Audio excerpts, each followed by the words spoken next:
Hello, everyone, and welcome to episode 20 of the Juvo Hub podcast, your helping hand in property management. This is your education station for no matter where you are in your career, whether you're a senior and been in the industry for years or just coming out of college. This is the podcast for you. We are so excited today to have another guest with us. But before we get into our guest and into our topic, just want to, as always, introduce my wonderful, fantastic, awesome co-host, Mark Howell from Howell Creative Concepts. Mark, how are you, bud? I am great, man. Thanks for the introduction. I love it. They seem to get more elaborate every time. So keep it coming, man. That just makes me feel good. my wife, Renee, she's going to get me a thesaurus just specifically so I can work on my adjectives about you, so I have a new one for each episode. That's my goal. Expand the vocabulary. I'll send you a list. Okay. I'll send you a list. Stunning, handsome, brooding. I mean, the list, I'll send you the words that you should use. Okay. You're the man. Always there to help me. I appreciate it. That's awesome. And with us today is our special guest, Samantha Hoard from First Community. She's a senior marketing director based here in Atlanta, Georgia. So Sam, welcome to the show. So nice to have you. Thank you guys so much for having me. I'm so looking forward to catching up with you both. Yeah. Appreciate you taking the opportunity to be on the show today. And interesting topic. A lot of property management companies that we've had on the show recently have made some great comments and expressed challenges that they've had to go through with this pandemic. And you're going to be talking specifically about a leasing concierge. So we're looking forward to hear more about that. And I know Mark's got a great panel of questions to kind of get the conversation going for us. Mm-hmm. Yeah, you know what, Sam, I'm fascinated to start this conversation with you. I know we've talked in the past about it. And first of all, I just want to start by saying, so you guys over at SCM, you did some incredible things during this pandemic. The title of our topic with you is Thriving During the Pandemic, Creating Something Great. And then we're going to talk about your leasing concierge service. So what I really want to just have you tell me first is, how were you able to thrive during the pandemic? Because I know you did. I watched some of the great things that you guys rolled out, and it was really, really incredible. And so what I want you to tell me is, what do you think helped or made that happen? So tell me. So I think there were two things that really made the difference for us. I can't speak on anyone else's behalf, but I think we are really lucky in the leadership that we have at FCM. We've got a group of executives that really support, value, and believe in us, and provided a space where we were able to still thrive and create and grow despite some of the challenges that we were all facing globally. And I think one of the things that I value above all other things, and I love about working with First Communities, hence why I've been here 7 years, is there's just a commitment to each other that is unparalleled. There's just, we thrive together. If we fail together. There's just such a commitment to that team and to each other. It's really allowed for us all to flex the right muscles, to thrive, to showcase our talents. And, we really have just been able to overcome a lot in the last year. I think that's great. What I love about what we're going to talk about next is that, a lot of companies really struggled to just even survive, kind of figure out how to keep things moving, keep employees motivated, keep them from, rocking themselves in the corner in their offices. And you guys created some pretty impactful things during the pandemic. And first, I just have to say, I watched a lot of the rollout that your leadership team did as far as your phases, how to navigate through the pandemic with your residents, with prospects, all that. It seemed very, let me say it like this. It seemed very smooth and seamless to me, but I'm sure there were a lot of hiccups along the way. But let me tell you, from an outsider looking in, it looked pretty flawless. But what I find fascinating about it too is that during all of this, you guys were still innovative. You wanted to create something that was something that was needed and now meaning like, okay, now what do we do type thing, you know, like where are we now? We all struggled with the whole virtual touring, getting that kind of going, but tell me a little bit about what it is that you guys created during the pandemic that you are so in love with, and I'd love for you to share it with the viewers and me and Jonathan again. Absolutely. So, like you said, to be able to continue to innovate during the last year, not something everybody had the luxury of doing. A lot of people were in straight survival mode. And I think everybody that's exhausting. So to be able to just get creative still, while filling a need was really exciting for us. As things evolved, we all had to be nimble, had to think on our feet. And one of the things that we realized probably in April that we wanted to consider exploring was a virtual leasing position. March 16th, the day the world stopped, there was a lot of quick decision making, quick, concise communication. We were able to get our policies and procedures buttoned up in place. So by April 1, we were really thinking what's next. And over the course of the summer, worked with our team. We had a couple of focus groups, spoke with clients, spoke with vendors to make sure we would be able to set up the technical components of it. But by the fall, we were in a position to roll out a full-time virtual leasing concierge role.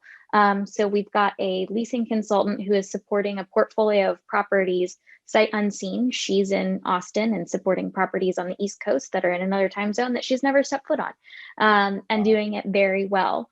So yeah, high level, that's kind of that in a nutshell.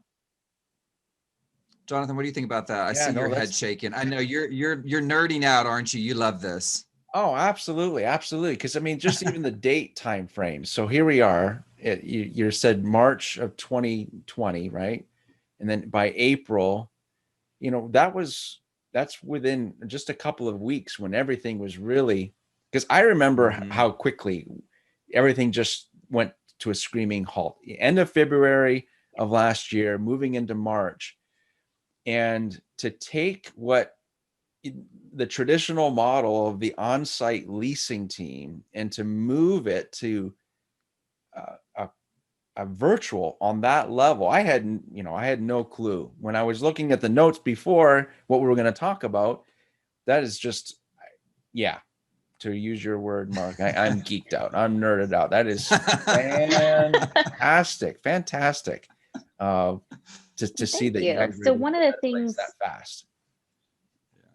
Yeah. And, one of the things that I think is important to distinguish is this program is a complement to your traditional staffing model. It's not necessarily a replacement. Obviously, during the pandemic, dependent upon which phase we've been in some situations, it has been instead of, but more often than not, and the long-term goal for this platform is for it to be in conjunction with your traditional leasing model. Our virtual leasing concierge works hand in hand with the on-site teams. She feels pretty much like an extension of their teams. She supports them, they support her.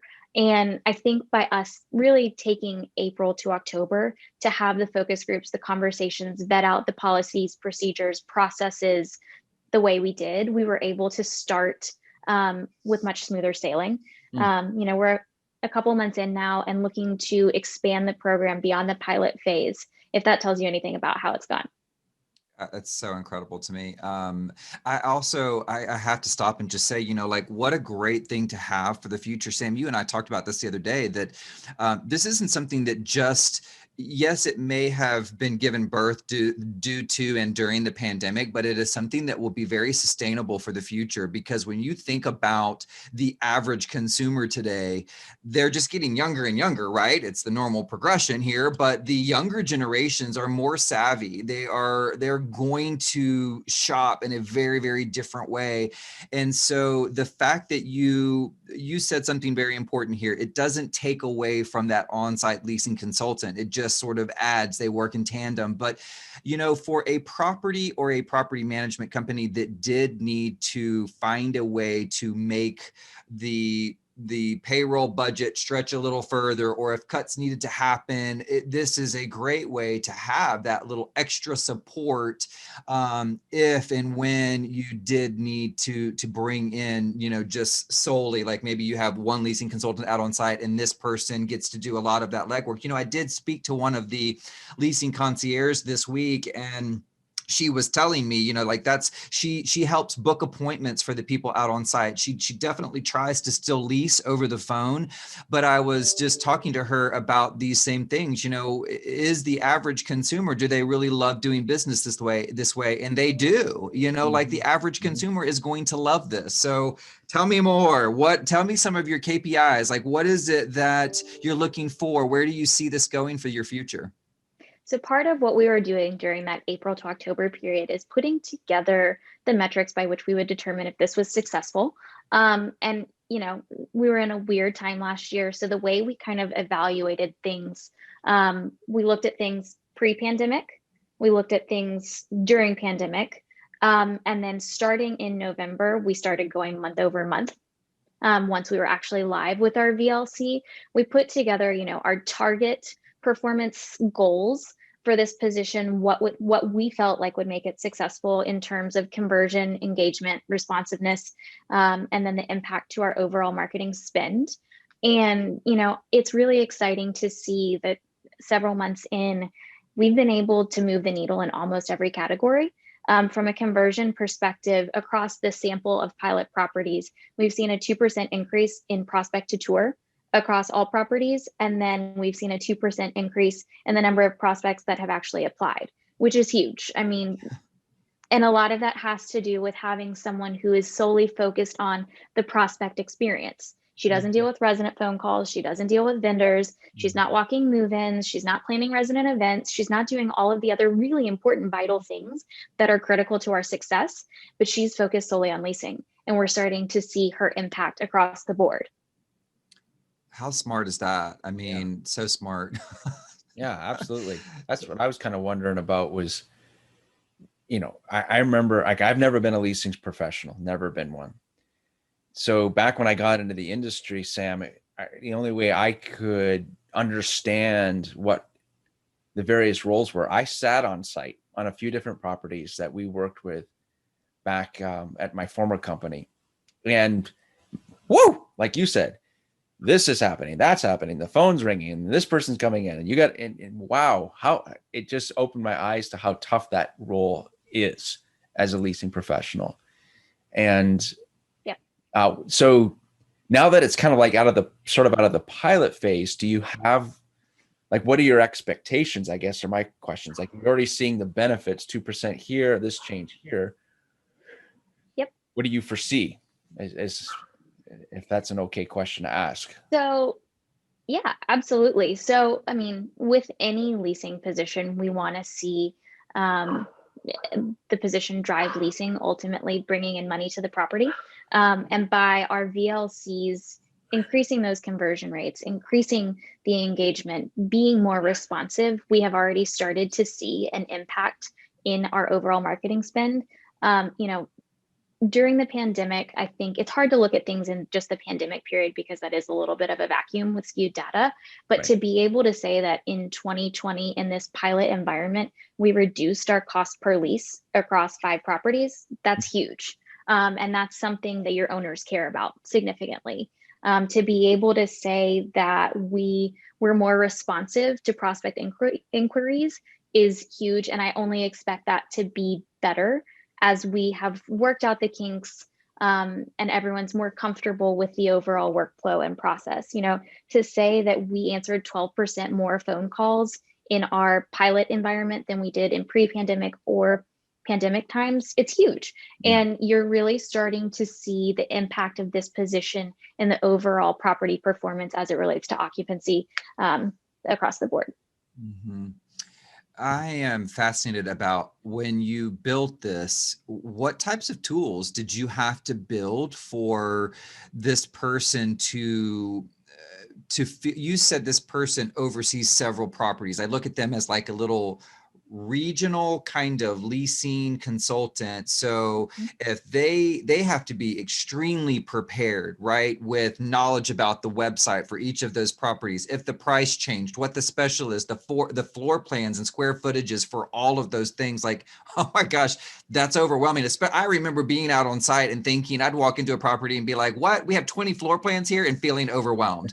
So imagine if this person has 20 floor plans on 5 different properties. But tell me, how do you, and you don't have to give me the secret sauce, but obviously you had to prepare this person for success. So what types of tools does it take to get somebody ready for that type of adventure? So I think that was one of the things that we took probably the most seriously before going into the pilot phase. I think it's really important for this kind of position to find the right person for the job. And we were really lucky to be able to identify someone internally. Your on-site teams know each other and know their strengths and weaknesses better than anybody. So we actually asked our community directors to nominate candidates for this position. So we were looking internally at our top performers. The person that started in this role, she's fantastic. She's been with us for over 2 years and was a consistent top performer in a leasing position. She was actually being cross-trained for an assistant community director position when this came up. And we had a conversation with her and just asked if she would be open to a new career path for her and herself. And I think, this has given her a lot more flexibility as a leasing consultant to have your weekends off. Like, what is that? She works from home. It's been really successful for her and, opened some doors for her. But I think finding the right person was critical. And we spent a lot of time with her ramping up before just setting her free, to make sure she had the tools to be successful. Time management was critical. She took a couple of time management classes that FCM offered through Mark, which were really helpful, and she uses those tools today. One of the other things that was really important to us and that we've learned from over the last couple of years is it's a lot easier to get something right on the first pass if you have your technology set up correctly. So we were very intentional about the tools that we were giving her access to and the partnerships that we have. If we didn't have a lead management system in place that was going to sustain this sort of environment, it would have never been successful. Our portfolio across the board uses Knock, and Knock is very in tune to their clients' needs, and grows in the direction that their clients are growing. So they've been really critical to the success of this. They're getting ready to roll out a couple of new things that we're betaing with them that are only going to make this easier. Our IT team was integral. So all of our property phones are voice over IP phones, which made it a little bit easier than if you were on a traditional dial-up phone. So we were able to alter the phone trees without physically stepping on the property or having to deal with the phone companies, which is really nice. Tom and our IT department, shout out to you. So there were a lot of behind the scenes technical pieces that had to happen before we could even think about coaching her up and making sure she was in the position to know all of the things about all of the properties. From a coaching her up perspective, making sure she felt prepared. Do you remember the old school community product knowledge notebooks? Oh yeah.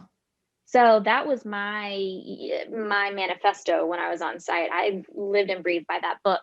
And we thought about that long and hard. And I'm sure, Jen Brown, who's one of my counterparts, she comes from a training and talent development background. So working with her hand in hand to make sure that we took the components of that were still relevant in 2020 and beyond, and really tailored that to a virtual environment. And that has been something that's been really successful. And going forward, I think you'll see a lot more teams using something that is an older school mentality, but making it fresh again. I feel like I'm rambling on. What else do you guys want to know? No, that was I love awesome. that, but I do have to stop you and say, like, how dare you say that the product knowledge notebook is old school? Oh, that was like a punch to my heart. I still use one of those. I teach it all the time. It's a game changer. I remember my first day on site, I got my community product knowledge notebook in my little leatherette zipper, trapper keeper binder. I probably still have it somewhere. Yeah, look, I think it's so important still today. And what I think is interesting about this part of the conversation is, we say it's old school, right? But the product knowledge notebook, like you say, once tweaked, once kind of brought into the new year, 2020 or 2021, let's say, it can be so much more beneficial. It should be filled with so much more information, so much more valuable knowledge about not just the square footage, but the community itself, right? And so I imagine building a program like this has to take a lot of that videos of all of the vacants, the models for different properties and products. So she or he is very well prepared for any of those kind of questions. Let's face it, the average consumer today is going to call your property first. I look, that was old school too, that drive-by, was it a drive-by signage? I mean, I know we still have this conversation a lot with property management, like people still want that as one of the marketing sources, but the average consumer today, our millennials, our Gen Zs, they are not going to do what we used to do, get in the car and spend, hours driving up and down Apartment Row. And they're so much smarter than we ever were. And so they are going to call you. They're going to expect that they're going to have an intelligent conversation with the person that is answering that phone. Right. But what I find fascinating about these Gen Zs that are coming is that they do want and appreciate that type of environment, that working from home, the flexibility. It is not what I am accustomed to as far as my old school mentality with this business. I've been in the business for 20 years, but I love that it has changed. I love that this is something that I find can be a step into the future that I truly believe will be very sustainable. And I think people are going to absolutely love it. So It's been really fun. It's been challenging in its own ways. Hey, but what about 2020 wasn't challenging? I think as we continue to grow this program, there will be additional components that we do put in place to make it more efficient. But I think we were we had already set ourselves up for success with this, with some of the things we had done prior to the pandemic.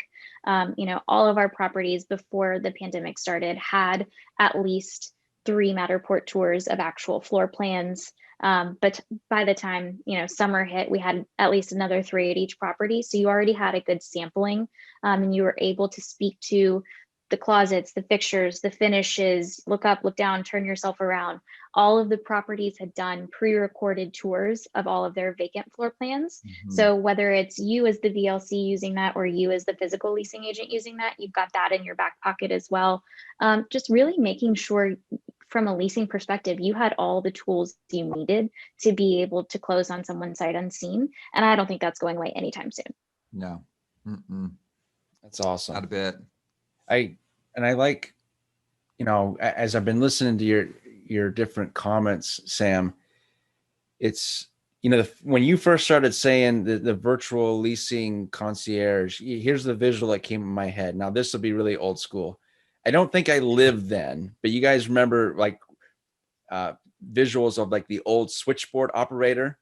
So when you were having like multiple calls, it's like click, click, click, and you're having to like catch all these calls. That was like the silly little visual that popped into my head, thinking of what that must be like with all of those calls. But you eloquently kind of gave us the outline from a tech perspective, all the checks that needed to take place to make sure that this position was going to be a success. Otherwise, I could just only imagine with the amount of phone calls and emails and chats and other things that may be coming in, it would be very difficult to manage all of that all at the same time. But it sounds like you guys have really vetted that. And I think of it from our listeners' perspective, who would just be like, okay, yeah, it's more than just knowing the floor plan and knowing the property and knowing the amenities. There's the management of the position and making sure that position is ready to be successful and not get burnt out from it too. Even if it is virtual and you're not having to deal with those other factors that happen on site all the time, that still can be potentially a lot to juggle and manage all at one time. But from what you have outlined, it sounds like it's working quite well. So kudos to you guys in the First Communities for sure. Thank you Yeah. so much. It's been a lot of fun. I really am looking forward to seeing the impacts. Looking to have our next 2 VLC roles go live in the next 45 days. So, later in the year, would love to give you guys some more information as things are impacting the portfolio in a broader scope. We need to get them on the We'll show. have to do that. Where are they Yeah. now? We could do a Sam Hoard, where are they now kind of thing, and have her back on and and have one of them as a guest. Yeah, absolutely. Well, thank you, Sam. This is fascinating to me. I will keep my eye on that. And yes, Jonathan, let's put her down for a where are they now kind of thing. For sure. For sure. I just think what an Absolutely. excellent topic, Sam. And I'm so grateful for you being here today, because it's pandemic or not, like the fact that you have already had some of these steps in mind, just because culture is changing. Technology drives people. Mark's point of how generations are changing and being able to adapt to these changes that are, and we're just scratching the surface on what probably is yet to come, as we unfortunately are trying to disseminate, well, what has COVID done to our industry and what other changes can we foresee? So yeah, thank you so much for being on the show. And yeah, Mark, put her down, man. Let's do this. A few months from now, I will. we'll see. We'd love to hear some feedback and have one of your. Absolutely. When we're able to all be in the same room, get me, Jen, one of our VLCs, Pauline, the brain trust that created this baby. I would love that. Yeah. That sounds like a great show to tune in for. Yep. Make it so, my man. Make it so. All right. We'll put them down on the books. Very good. Well, thank you so much. Great commentary, great subject. So happy to have you with us, Sam. So before we close out, we typically like to hear from our educators who are guests. Like, what's your go-to quote or thought that kind of either you use with your team or you use for yourself? Any go-to quotes or expressions that have always resonated with you? I'm going to keep it real with you guys. I could go with something very formal, very buttoned up, but you can ask anybody on my team. And there are 2 that are authentically used on a regular basis. One being, good things come to those who hustle. That was one of the first things I put on my desk when I moved to my desk at First Communities. Actually, Rob commented on that the first time he came by my desk. And I think it's important. It's valuable. People recognize people who hustle hard and who put the work in. And I think that those are the people that you want on your team, you want on your side, you want in the trenches with you. And, those are the people that are rewarded. So that's probably the most authentic one I could give you guys. I love it. And it's so true. Oh my gosh, it's so true. Yeah. Yeah. Thank you for that. Good to live by. Yeah, there's always lots of work to do, and and it takes a team. And you've mentioned that so often throughout this whole conversation, that it's your team. You work together, you fail together, you encourage each other, you look at your accomplishments together. So it's a team effort, all of that hustling. So yeah, thank you for that. Awesome. So let's close it out. How can we connect with everyone? So Mark, you go first. Tell us how our audience can keep in touch with you. Yeah, if anybody wants to reach out to me, Mark Howell, howellcreativeconcepts.com. My email address is mark@howellcreativeconcepts.com. The Howell is spelled HOWL, like howl at the moon. Howl. But that's me. You can reach me there. And Sam, how about you? You can find me on Instagram at Samantha K. Hoard, Twitter with the same handle. Obviously, I'm at First Communities. You know where to find us. Awesome. Love it. Awesome. Yeah, Mark, you and your fantastic set of trainings. I think, Sam, you alluded to that too, that you've been using, Mark. So for anybody who's out there looking for a trainer to come and instruct your team, keep Mark in mind. My name is Jonathan Sarr from Market Me Social. It's been awesome to be here for episode number 20. We look forward to seeing you on our next show. Be sure to subscribe. Give us a review if you haven't done so already. We really appreciate your support. Take care, everyone. We'll see you next time. Bye, guys. Bye.